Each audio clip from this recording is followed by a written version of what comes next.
ప్రభువా నీకు వందనాలు, గొప్పవాడా నీకు వందనాలు. మరొక దినము మాకు ఇచ్చి జీవిత లెక్కలో మమ్మల్ని ఉంచిన దేవా నీకు వందనాలు. జీవమా మరణమా అని మేము ఆలోచించినప్పుడు జీవానికి మరణానికి అయ్యా నీవు అధిపతివని మాతో చెప్తున్న దేవా నీకు వందనాలు.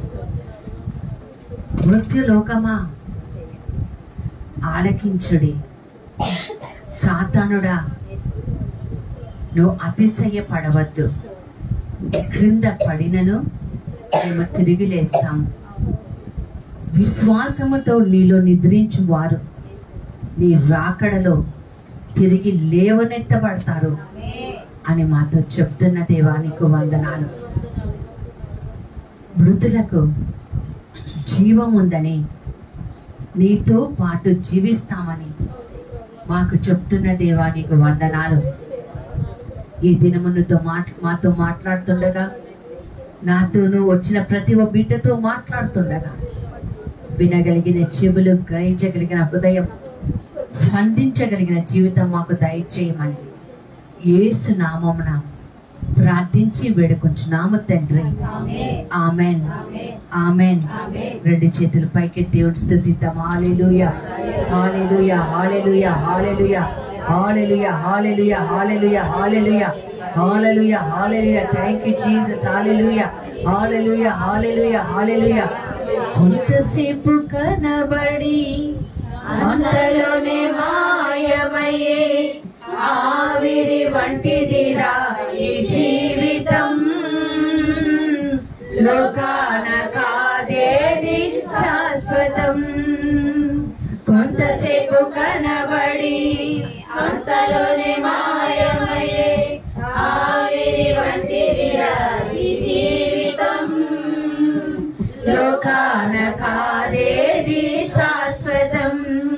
యేసే నిజ దేవుడు, నిత్య జీవమిస్తాడు, మరణమైన జీవమైన నిన్ను విడువడు.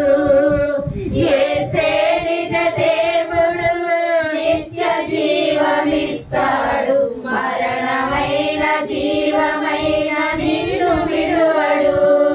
కొంతసేపు కనబడి అంతలోనే మాయమయ్యే ఆవిరి వంటిదిరా ఈ జీవితం, లోకాన కాదేది శాశ్వతం. చెప్తావా?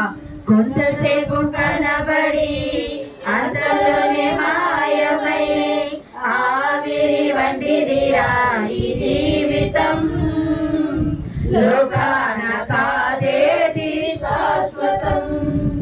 యేసే నిజ దేవుడు, నిత్య జీవమిస్తాడు, మరణమైన జీవమైన నిన్ను విడువడు. చెప్తావా? యేసే నిజ దేవుడు, నిత్య జీవమిస్తాడు, మరణమైన జీవమైన నిన్ను విడువడు. కొంతసేపు కనబడి అంతలోనే మాయమై ఆవిరి వంటిదిరా ఈ జీవితం, లోకాన కాదేది శాశ్వతం. ఎదురవుతారెందరో నీ పయనములో, నిలిచేది ఎందరో నీ అక్కరలో. ఎదురవుతారెందరో నీ పయనములో, నిలిచేది ఎందరో నీ అక్కరలో.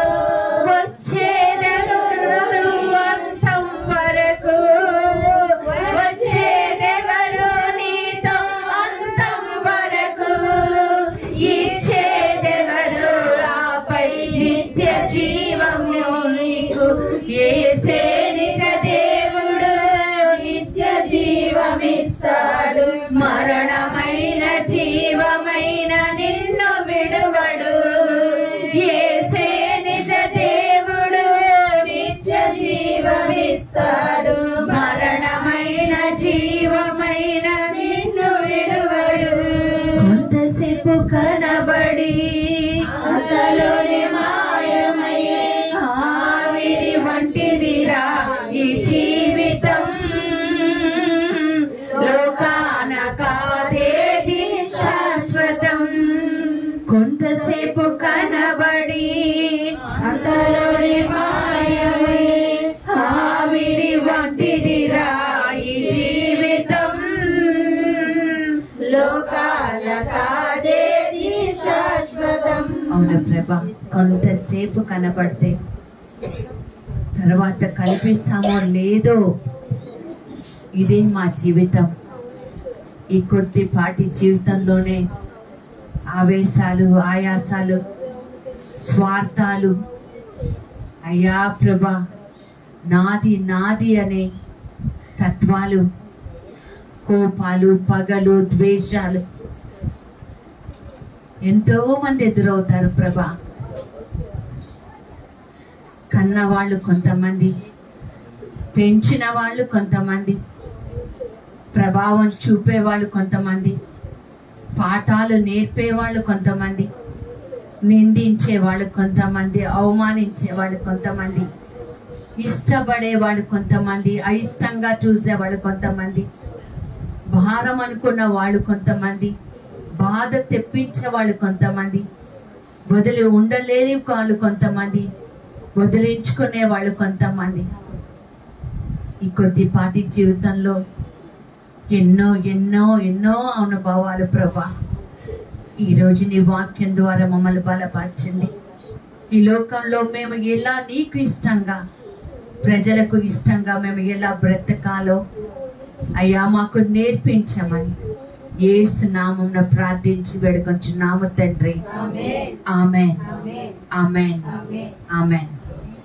ఈరోజు మన డివైన్ టైమ్స్ మినిస్ట్రీస్లో కొద్ది కాపునం మనకి చాలా ప్రియంగా ఉండి ఈ లోకాన్ని వదిలి క్రీస్తులో జీవించడానికి వెళ్ళిన లత జ్ఞాపకార్థంగా మనం ఈరోజు ప్రార్థన పెట్టుకున్నాం. అనుకోని రీతిగా ఈరోజు ఆదివారం కాబట్టి ఈరోజు దేవుడు మనందరితో కూడా మాట్లాడాలని, దేవుడు మనతో ఇష్టపడి మాట్లాడతాడని మనం గ్రహించుకోవాల్సిన గొప్ప సమయం ఇది. ఒక గొప్ప వ్యక్తి ఈ విధంగా చెప్తున్నాడు, కళ్ళు తెరిస్తే జీవం, కళ్ళు మూస్తే మరణం, ఆ మధ్యలోనే ఉండేది జీవం, జీవితం. ఆ మధ్యలో ఉండేది జీవితం కదా. కళ్ళు తెరిచినంత వరకు ప్రాణం ఉంది అని అనుకుంటూ ఉంటారు. అమ్మ అప్పుడప్పుడు కళ్ళు తెరుస్తుంది మా అమ్మ అంటే ప్రాణంతో ఉంది అని అర్థం. అవయాలు ఏవి పని చేయకపోయినా కళ్ళు తెరుస్తుంది కాబట్టి ఆమెకి ట్రీట్మెంట్ జరుగుతూ ఉంది. కానీ లత కళ్ళు మూసుకొని వెళ్ళిపోయింది. అందుకే ఆమె చనిపోయింది, దేవుడి సన్నిధికి వెళ్ళిపోయింది అని మనం మాట్లాడుకున్నాం. నా ప్రశ్న ఈరోజు ఏంటంటే, మనందరం కూడా జీవంతో ఉన్నాం అని నేను అనుకుంటున్నాను. ఎంతమంది జీవంతో ఉన్నారు? అందరం ఉన్నారు కదా. కళ్ళు తెరిచి ఉన్నాయి అంటే జీవం, కళ్ళు మూత పడితే మరణం, మధ్యలో ఉన్నది జీవితం. ఈ జీవితంలో జీవించిన విధానాన్ని బట్టి మనము నిత్య జీవంలోకి వెళ్తామా, నిత్య నరకంలోకి వెళ్తామా అన్నది మనం ఆలోచించాలి. వాక్యం ఏం సెలవిస్తుంది అంటే, క్రీస్తులో మరణించిన వారు నిత్య జీవంలోకి వెళ్తారు. ఇది సత్యం. క్రీస్తులో జీవించాలన్నది చాలా సత్యమైన మాట. ఒకరోజు యేసు ప్రభువారు సిలువ మోస్తూ ఉన్నారు. భారమైన సిలువ మోస్తూ ఆయన సిలువ మోసారు 3.5 గంటల సేపు. 3.5 గంటల సేపు సిలువ మోసిన తర్వాత ఆయన సిలువ కపాల కొండకు వెక్కింది. సిలువ మీద ఆయనను పడుకోబెట్టి 2 చేతులు, కుడి చెయ్యి ఎడమ చెయ్యి గట్టిగా లాగి ఆయన అరచేతుల్లో శీలలతోటి ఆయనని గట్టిగా కొట్టి బ్రతికుండగానే సిలువ పైన వేలాడదీశారు. చూడండి, ఆయన ఇంకా చనిపోలేదు, మరణించలేదు. ఆయన సిలువ పైన ఉన్నారు. ముళ్ళ కిరీటం వేయబడింది. కాళ్ళు చేతులు మొలలుతో మొత్తబడ్డాయి. ఆయన ఇంకా ప్రాణముతో ఉన్నారు. గ్యాస్పింగ్ అంటారు, అంటే కొనవిప్పుల్లో ఆయాసం పడుతూ ఉన్నారు ఆయన. రక్తము అంత ధారాళంగా కారిపోయింది. ఆయన తల నుండి రక్తం కారుతుంది, ఒంటి నుండి రక్తం కారుతుంది, గాయాల నుండి రక్తం కారుతుంది. ఆయన కుడి వైపున దొంగ ఉన్నాడు, ఎడమ వైపున కూడా దొంగ ఉన్నాడు. ప్రియులారా, ఆయనతో పాటు ఇద్దరు కూడా సిలువ వేయబడ్డారు. మన జీవితంలో సిలువ అంటే ఒక పోరాటం. ప్రతి ఒక్కరూ తమ సిలువను ఎత్తుకొని నన్ను వెంబడించాలి అని బైబిల్ మనకి నేర్పించింది. యేసు ప్రభువారు కూడా చేసి చూపించారు. లత కూడా సిలువ మోసిందని నేను అనుకుంటా. సిలువ మోస్తూనే తన జీవితాన్ని ముగించింది. అవునా కదా? కదా, నువ్వు నేను సిలువ మోస్తున్నావా? మోస్తున్నావు, మోయాలి. కుడి దొంగవాడు సిలువ మోస్తున్నాడు, సిలువ పైకి ఎక్కాడు. ఎడమ దొంగవాడు కూడా సిలువ పైకి ఎక్కాడు. ఒక సత్యాన్ని కుడి దొంగవాడు నేర్చుకున్నాడు. ఆ సత్యం ఏంటంటే, ఈయన మధ్యలో ఉన్న, ఆయన సిలువ మోస్తున్న మధ్యలో ఉన్న ఆయన నీతిమంతుడుగా నాకు కనిపిస్తున్నాడు. ప్రియులారా, బ్రతికి ఉన్నప్పుడే నీ దేవుడు నీతిమంతుడు అని నువ్వు తెలుసుకోవాలి. నాకు అనిపిస్తుంది ఏంటంటే, మన మధ్య ఉండి కొన్ని రోజులు పరుగు పందెం ముగించుకొని దేవుడి సన్నిధికి వెళ్ళిపోయిన లత క్రీస్తు నీతిమంతుడు అని నమ్మింది అని నేను నమ్ముతాను. అందుకనే పరుగు పందెం ముగించుతున్న సమయంలో నాకు ఇంకొద్దిగా ఆయుష్ అని అడిగిందో లేదో మనకు తెలియదు, కానీ నిత్య జీవంలోకి వెళ్ళడానికి తనను తాను సిద్ధపరచుకుంది. అందుకే మనందరం ఈ మధ్య ఒక పాట పాడుతున్నాం. ఏంటండి? నా బ్రతుకు దినములు లెక్కింప నాకు నేర్పించు. ఈ లోకంలో ఎన్ని రోజులు ఉంటానో నాకు తెలియదు ప్రభా, నాకు తెలియదు. ఈరోజు ఉదయం లేచినప్పుడు నా మనసు వాక్యం చెప్పడానికి అంగీకరించలేదు. అందుకనే స్వామికి ఫోన్ చేసి వాక్యానికి కూడా మనిషిని ఏర్పాటు చేయమంటే, వాక్యానికి ఏర్పాటుకి మనిషికి నాకే దేవుడు ఇచ్చినాడని నేను నమ్ముతాను. ఎందుకంటే మరణం అన్నది ప్రతి ఒక్కరి జీవితంలో ఉంది. పరిశుద్ధ గ్రంథంలో కొంతమంది ఎలా సిద్ధపడ్డారు, కొంతమంది ఎలా సిద్ధపడలేదు. సిద్ధపడని వాళ్ళు ఎక్కడికి వెళ్తున్నారు?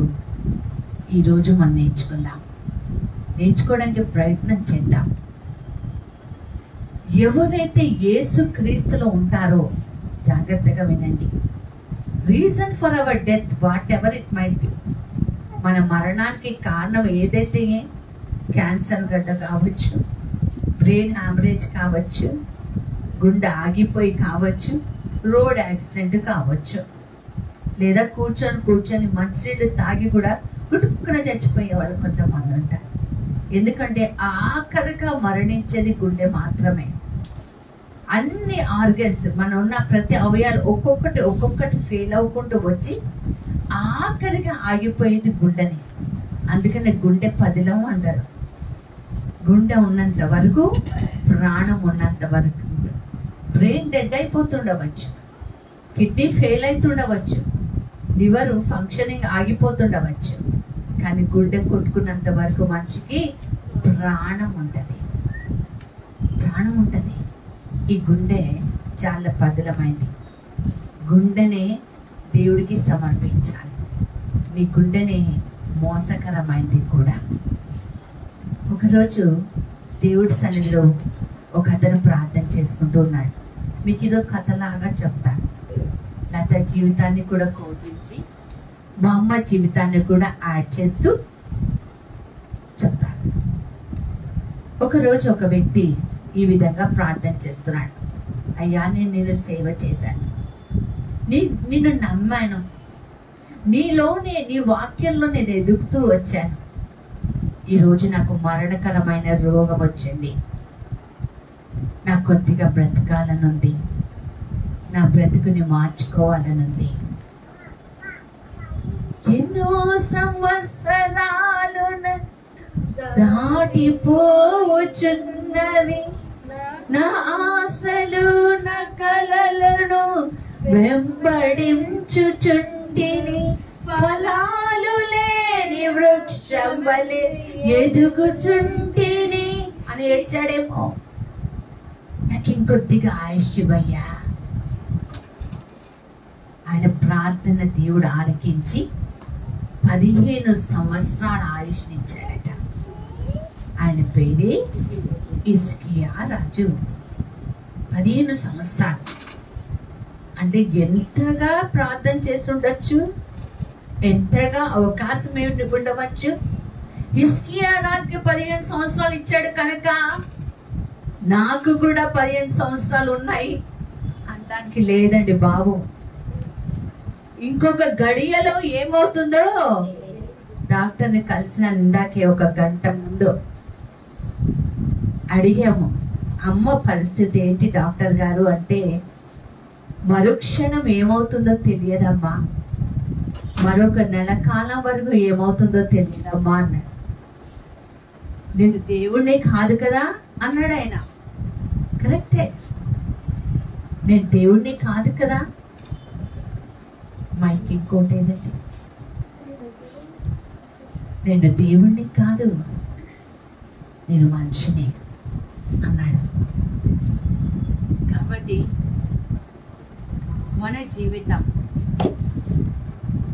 మన జీవితం దేవుడిలో ఉండాలి అంటే, మన ఆయుష్ దేవుడు కాపాడాలి అంటే హిజ్కియా రాజు ప్రార్థించాడు. పవిత్రమైన ప్రార్థన,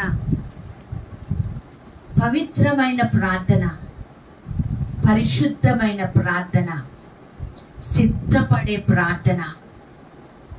ఈ రాత్రికే నీ ప్రాణాలు దేవుడు అడిగితే, ఈ క్షణమే నీ ఆత్మ నాకు కావాలని దేవుడు చెప్తే మరి ఎక్కడుంటాం?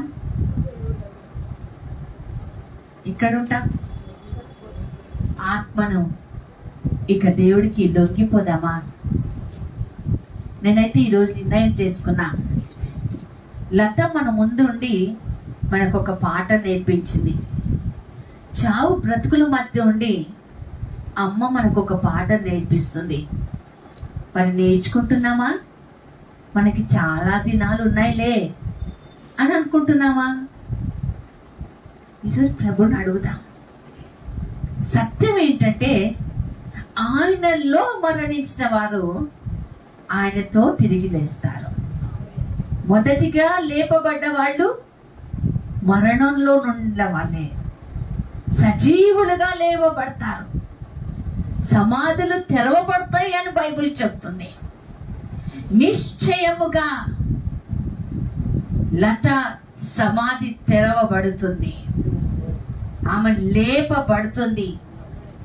క్రీస్తులో మరణించిన వాళ్ళు లేపబడతారు. నేను బాప్టిజం తర్వాత తీసుకుంటాను, నేను క్రీస్తులో తర్వాత వస్తాను, విశ్రాంతి దినమున కూడా నా పని పాటల్లో పడిపోతూ ఉంటాను, ఇంకా నేను తాగుతాను, ఇంకా నేను మోహంతో ఉంటాను.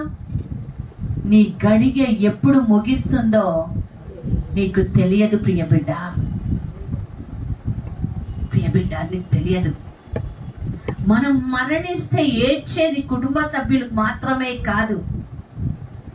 లాజరు సమాధి దగ్గరికి వెళ్ళి బైబిల్ చెప్తుంది, యేసుప్రభువారు ఏడ్చారు, కన్నీరు కార్చారు, దుఃఖపడ్డారు. అర్థమైందా? నీ ఆత్మ ఎంత ముఖ్యమైనదో, నీ శరీరము కాదు. సమస్య ఏంటంటే శరీరం లోపలే ఆత్మ ఉంది. శరీరం లోపలే ఆత్మ ఉంది. ఈ ఆత్మ దేవుడికి కావాలి. ఆత్మ పవిత్రమైనంత వరకు దేవుడు చూస్తూనే ఉంటాడు. శరీరంతో పోరాటాలు తప్పవు. నిశ్చయముగా నీవు నాతో పాటు పరదేశంలో ఉంటావని కుడి దొంగ వాడి వైపు చెప్పాడు. ఇప్పుడు పశ్చాత్తాపడ్డాడు, ఏడ్చాడు. అయ్యా, నేను పాపినని నేను తెలుసుకున్నాను. అందుకే పాడవేందాక, పాపమును చేశాను నేను, నీ ముందర తల ఎత్తలేను. పశ్చాత్తాపము కలిగే నాలో నేను పాపినని గ్రహించగానే, పాపమును చేశాను నేను, నీ ముందర నా తల ఎత్తలేను. పశ్చాత్తాపము కలిగే నాలో నేను పాపినని గ్రహించగానే, నేను పాపము చేశానని గ్రహించగానే నాలో ఏం కలగాలంట? పశ్చాత్తాపం కలిగాలి. పర్వాలేదులే, నా పాపం ఓకే అనడానికి కాదు. హిజ్కియా ప్రార్థించాడు, దేవుడు కనికరించాడు. నీ ఈరోజు ప్రార్థన దేవుడు కనికరించగలగాలి. మార్తమ్మ ప్రార్థన, మరియా ప్రార్థన దేవుడు విన్నాడో లేదో నాకు తెలియదు, కానీ యేసు ప్రభు కార్చిన కన్నీరు తండ్రి దేవుడు చూశాడు. అందుకనే 4 రోజుల్లో సమాధిలో ఉన్న లాజరు తిరిగి బ్రతికాడు. యేసయ్య కన్నీరు చాలా శక్తివంతమైనవి అని చెప్పాడు. నాలో ఉన్న అభిషేకాన్ని నీకు ఇచ్చి వెళ్తున్నాను నేను. నీ కన్నీరు చాలా శక్తివంతమైనది. ఎవరి కన్నీరుకి మీరు బాధ్యులు కావద్దు. ఎవరి దుఃఖానికి మీరు కారణం కావద్దు. ఎందుకంటే నీ కన్నీరు యేసు ప్రభు చూస్తే అవి చాలా శక్తివంతమైనవి. జీవము లేని వాటికి జీవం ఇవ్వగలవు, జీవం ఉన్న వారికి తీర్పు చెప్పగలవు. ప్రకటన గ్రంథం 1వ అధ్యాయము 18వ వచనం. స్వామి చదువుతాడు, గట్టిగా ఎవరు చదవద్దు. ప్రకటన గ్రంథం 1:18 గట్టిగా చదువుదాం. ఒక్క వచనమే ఈరోజు. నేను మొదటి వాడను కడపటి వాడను జీవించువాడను వృద్ధుడు అయితేనే కాని ఇదిగో యుగ యుగములో సజీవుడనై ఉన్నాను, మరియు మరణము యొక్కయు పాతాళ లోకము యొక్కయు తాళము చెవులు నా స్వాధీనములో ఉన్నవి. పాతాళపు లోకము యొక్క తాళములు నా చేతుల్లో ఉన్నాయని ఎవరంటున్నారు? దేవుడు. జీవము మరణానికి అధిపతి నేనే. నీ ప్రాణము నా చేతుల్లో ఉంది. చూడండి నన్ను ఈరోజు ఆ ఆఖరి గడియలో మనం ఎన్ని మాట్లాడినా వాళ్ళకి వినిపిస్తాయో లేదో తెలియదు. నేను అమ్మా అని పిలిస్తే కళ్ళు తెరుస్తుందని అనుకోవచ్చు. నేను కాళ్ళ దగ్గరికి వెళ్ళి ఇలా గీరితే కాళ్ళు కదులుతున్నాయి అనుకుంటుంటాను నేను. కానీ ఆమెకి ఆ స్పృహ ఉందో లేదో తెలియదు, కానీ యేసు స్వరం లాజరు లే అన్న స్వరము వినిపించింది లాజరుకి. మృతులలో నుండి లేపగలిగిన శక్తి యేసుకి మాత్రమే ఉంది. పిల్లరా, ఈరోజు నీ ప్రాణం ఎవరి చేతుల్లో ఉంది? చెప్పాలి, ఎవరి చేతుల్లో? ఆ ప్రాణాన్ని కాపాడుకోవాల్సిన శక్తి ఎవరికి ఉంది? నా చేతుల్లో ఉంది. పరిశుద్ధంగా ప్రార్థనా పరంగా ఉండాలి. ఏ నిమిషము గడిచిపోతుందో మనకు తెలియదు. చిన్న పిల్ల కదా లత, ఇప్పటికీ కన్నీరు ఆగదు. నాకైతే, మీకు ఎవరికి తెలియదు, నాకు ఇప్పటికీ కూడా నా కళ్ళ మట్లేండే. నాతో ఆ బిడ్డ ఉన్న కొద్ది కాలమే. మీకు తెలుసా, లత ఈ లోకం విడిచి వెళ్ళిపోయిన తర్వాత మనుషులను ప్రేమించడం మానేశారు. ప్రేమ నన్ను బ్రతకనివ్వదు. చాలా ఇష్టం అమ్మాయి అంటే నాకు, కానీ ఒక సంతోషం ఇప్పటికి ఇంకా జ్ఞాపకం అంటే ఎంత మంచిదమ్మా. నా కొద్ది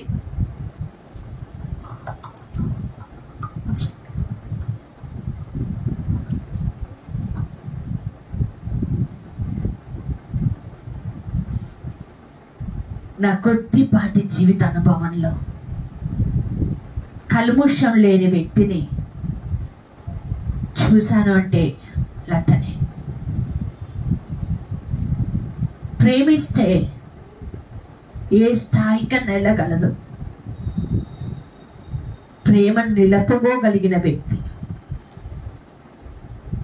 నీ భర్త ఇదమ్మా, నీ బ్రతుకు చాలా కష్టం అవుతుంది అంటే ఆ వ్యక్తి కోసం నేను నిలబడతానమ్మా అని చెప్పగలిగిన వ్యక్తి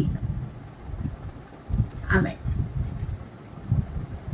నీ భర్త నీకు ఉండడేమో, నీ కుటుంబం నీకు ఉండదేమో అంటే పెళ్లి కూడా చేసుకోలేని వ్యక్తులు ఉన్నాయి లోకంలో. అందరినీ ఎదిరించి నిలబడిన వ్యక్తి ఎవరైనా ఉన్నారా అంటే ఆమెనే. అందుకే ఈరోజు నిశ్చయంగా చెప్పగలను, అబ్రహాము ఒడిలో దేవుడు లాజరు ఉన్నట్టుగా దేవుడి చేతిలో మన లత ఉందని నేను నమ్మగలను. ఈరోజు మంది చిన్న సంఘమే, కానీ మన నుండి వెళ్ళిపోయిన వాళ్ళు ఒక మాదిరిగా ఉన్నారు మన జీవితంలో. నా ప్రాణం ఆయనకి ఇస్తున్నానమ్మా అని చెప్పి సంవత్సరాల క్రితం వెళ్ళిపోయింది. ఒక సాక్ష్యంగా ఉంటూ ఈరోజు నీతిమంతుల మరణం దేవుడికి ఎంతో ఆశీర్వాదం. నీతిమంతుల మరణం దేవుడికి ఇష్టమాయను అని ఇష్టపడి తీసుకున్నాడు. మన కష్టాన్ని మిగిల్చాడు. మనకి ఎంత ఉంటే కుటుంబానికి ఎంత, ప్రేమించి పెళ్లి చేసిన భర్తకి ఎంత కదా. ఈరోజు విజయం లక్ష్మణ్కి దొరికింది అంటే నాకు తెలిసి దేవుడితో పోరాడిన ఒక వ్యక్తి లత అనిపిస్తుంది.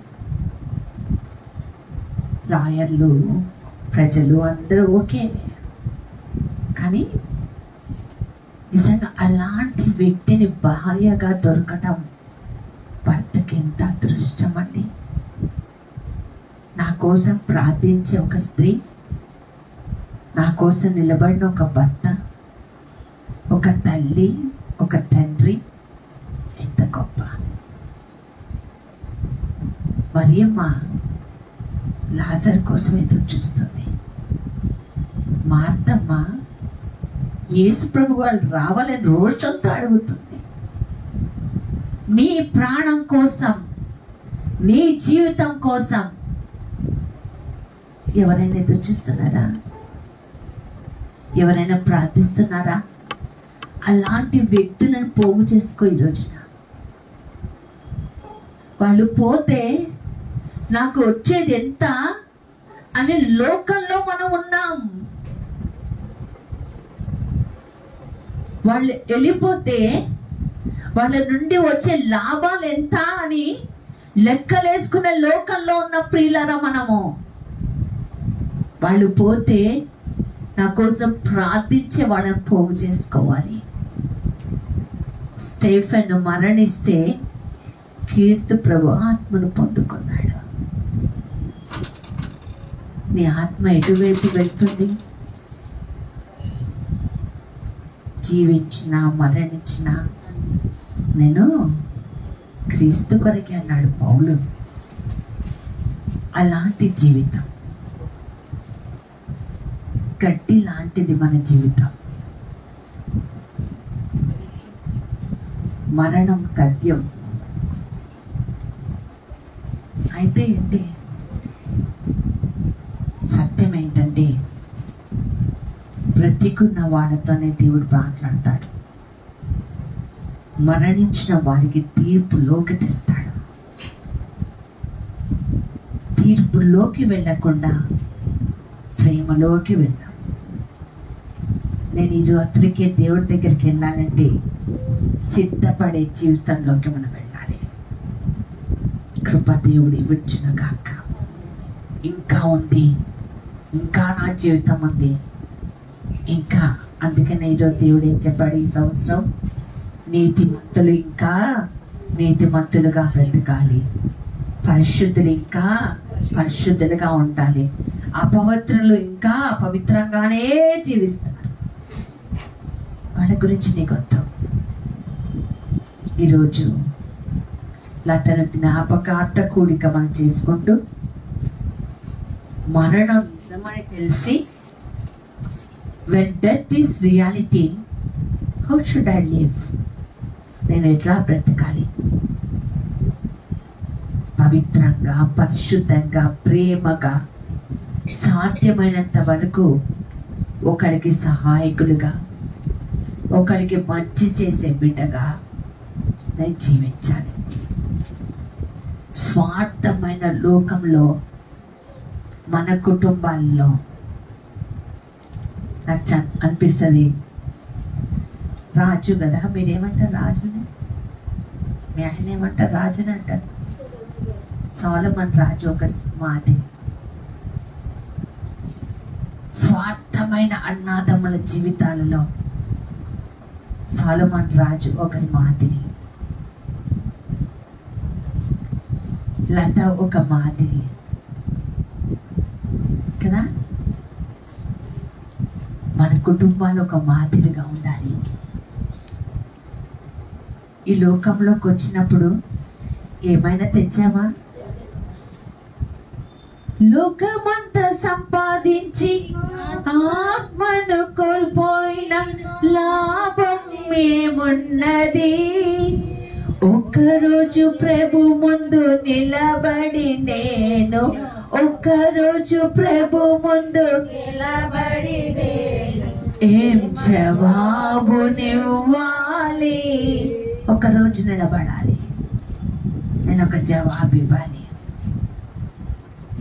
మరణమా, మోక్షమా, నరకమా? ఇప్పుడే నేను తేల్చుకోవాలి, నిర్ణయం చేసుకోవాలి. లోకమంతా సంపాదించి, విశ్వాసి అంట తన కోసం బ్రతకడంట.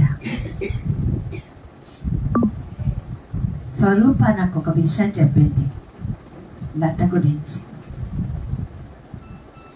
ఆ బండిలో వాడు వెళ్తున్నారు, ప్రాణం కొన ఊపిరిలో ఉంది.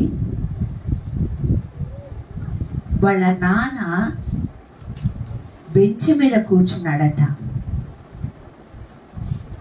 భర్త, లత భర్త లక్ష్మణ్ కింద కూర్చున్నాడట. ఆ కొన ఊపిరిలో కూడా నాన్నతో చెప్తుంది, నాన్న నువ్వు పక్కకెళ్ళు, ఆయన పైన కూర్చుంటాడు. ఆ కొన ఊపిరిలో కూడా ఎంతమంది ఇక్కడ భర్తలు ప్రేమిస్తున్నారు,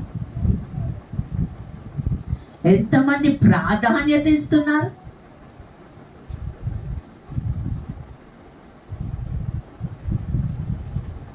మంచి మరణం లత మరణించింది.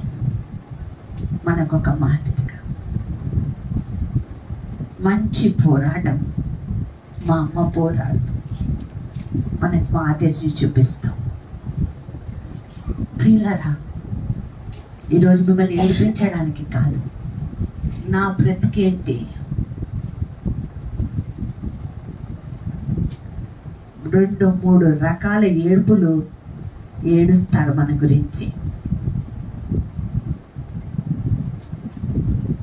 నేనైతే చెప్తాను, ఈరోజు నేను కన్నీరు కాలుస్తున్నాను లత కోసం. అంటే ఆమె నాకు ఇంకా జ్ఞాపకం, ఒక మంచి బిడ్డగా, ఒక మంచి వ్యక్తిగా,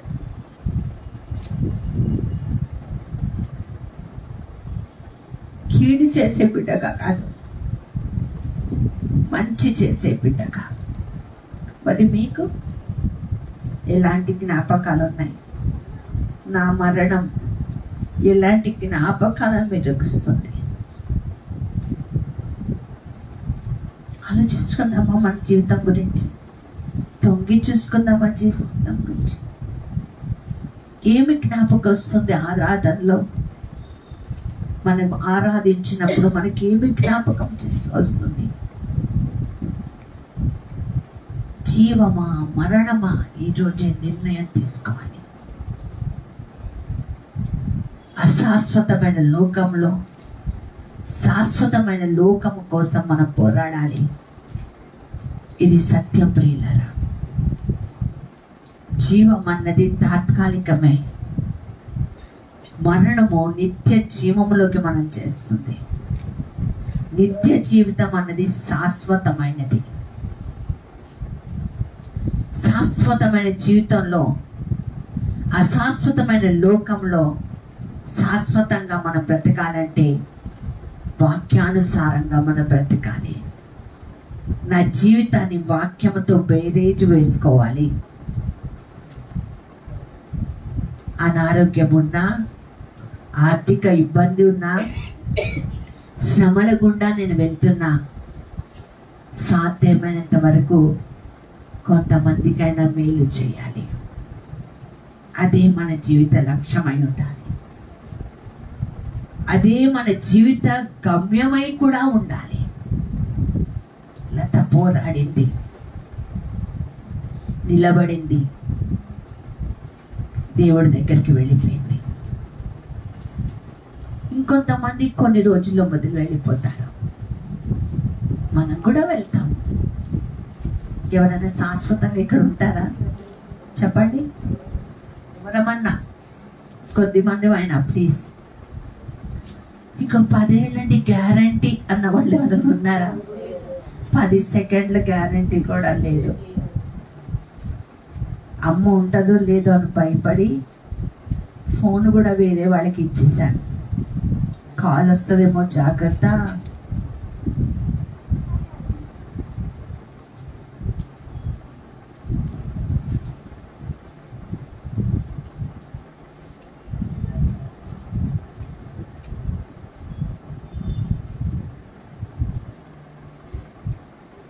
ఈరోజు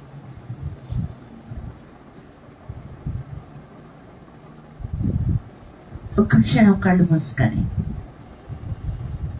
నా అంతం ఎలా ఉంటుందో నాకు చూపించు ప్రభా.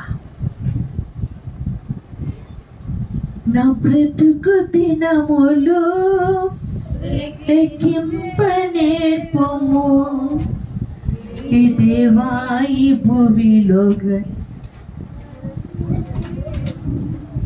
ఇంకొంతకాలము ఆయుష్ పెంచుము, నా బ్రతుకు మార్చుకొందును సమయము నిమ్ము, నా బ్రతుకు దినములు లెక్కింపనేర్పుము, దేవా ఈ భూమిలో ఇది గడియ నాకు చూపుము, ఇంకొంతకాలము ఆయుష్ పెంచుము, నా బ్రతుకు మార్చుకొందును సమయము నిమ్ము.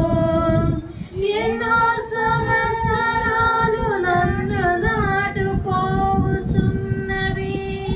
నా ఆశలు నా కలలు వెంబడించుచుండిని, ఫలాలు లేని వృక్షమల్లి ఎదిగిపోతిని, ఏనాడు కోలుకోదును ఎరుగకుంటిని, నా మరణ వేదన ఆలకించుమో ప్రభు, మరల నన్ను నూతనముగా చిగురు వేయని, నా బ్రతుకు దినములు లెక్కింపనేర్పుము, దేవా ఈ భూమిలో వీడు గడియ నాకు చూపుము, ఇంకొంతకాలము ఆయుష్ పెంచుము, నా బ్రతుకు మార్చుకొందును సమయము నిమ్ము. చేతులు జోడించి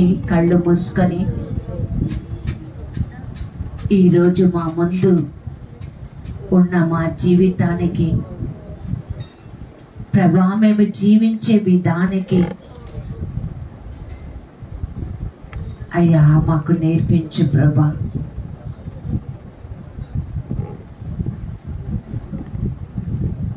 నా ఆత్మను నీకు లోబడే కృపను, ఇక నీకు లోబడే కృపను నాకు దయచే ప్రభా. మా మాట, మా చూపు, మా ప్రవర్తన, మా నడవడిక, ఏం తిందామా, ఏమి తాగుదామా, ఏమి ధరిస్తామా అని కాకుండా ప్రభా, మేము విగత జీవిగా పడిపోయినప్పుడు మేము కట్టుకున్న బంగళాలు, మేము కూర్చుకున్న డబ్బులు, మేము పెనవేసుకున్న బంధాలు